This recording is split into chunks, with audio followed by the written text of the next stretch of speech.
Madeline? Hi. I'm very grateful for this opportunity to participate in this very important discussion.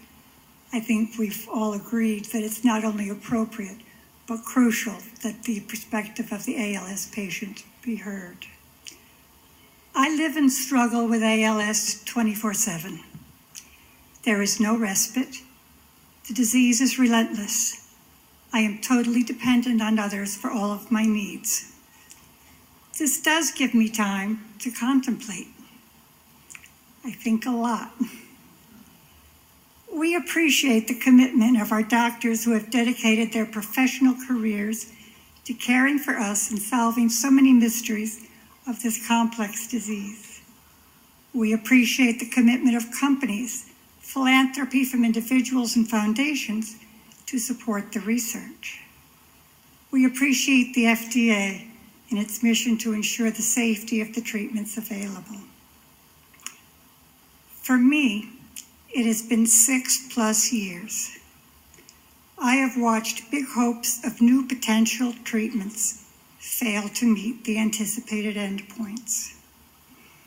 I know it is disappointing to the research community, the companies, and individuals providing the funding, and the FDA. We all want success. The disappointment in the patient community is even more profound. A death sentence with no reprieve still stands.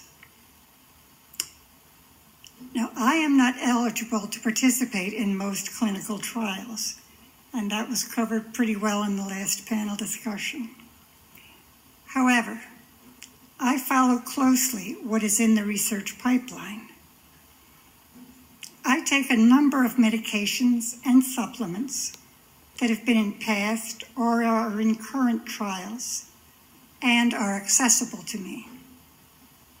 Some I eliminate after a period of time, and some I continue.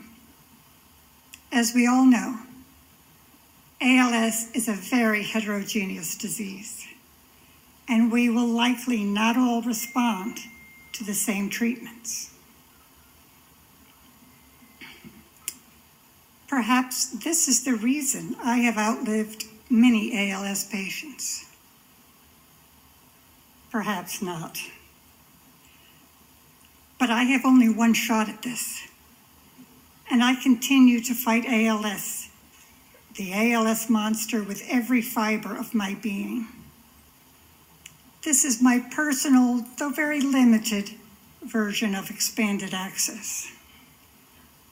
But let me ask you, which is worse? Approving a drug that may not have the desired efficacy, or rejecting a drug that may prove effective for even a small subset of ALS patients? I am not the expert to discuss the finer intricacies of surrogate endpoints, but I do know my forced vital capacity increased by 20% and has been stable for 10 months, measured at home and in the clinic, since starting Radicava. That has made my life better. Certainly anecdotal, but yet the FVC is far more empirical measurement than most questions on the ALS-FRS. And I do congratulate the FDA's flexibility on the approval of Radicava. My concern here is the continued reliance on how the FDA mandates specific requirements in the research development of potentially new treatments. Could the surrogate endpoints, which could finally meet FDA requirements, the things that were mentioned, electrical impedance myography, sophisticated imaging, respiratory capacity, muscle strength, be an even more objective measure of functional loss or disease progression than the ALS-FRS?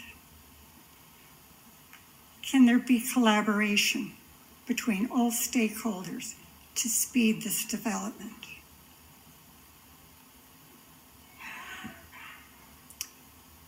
My daily existence of forced contemplation has brought a few things into sharp focus. If we as a research regulatory community continue to utilize the same pathway used for the last 22 plus years, we will get the same minimally productive results. The ALS patient community is willing to accept more risk on the risk-benefit curve. And we deserve to have that opportunity. We are dying. I have lived with this disease since 2011, diagnosed in 2012. I realize the approval of a game-changing intervention will not happen in my lifetime. I do feel an obligation as an ALS patient, as a responsible member of society, to contribute to advancing the research forward. We could learn from failures. Participation could shorten my life even more. I acknowledge that, and I accept it. I know many of my fellow ALS patients on our journey feel the same. We need to make this a better world for ALS patients yet to be diagnosed. We need to be more creative, more aggressive, and more flexible in our development of new treatment options. Thank you.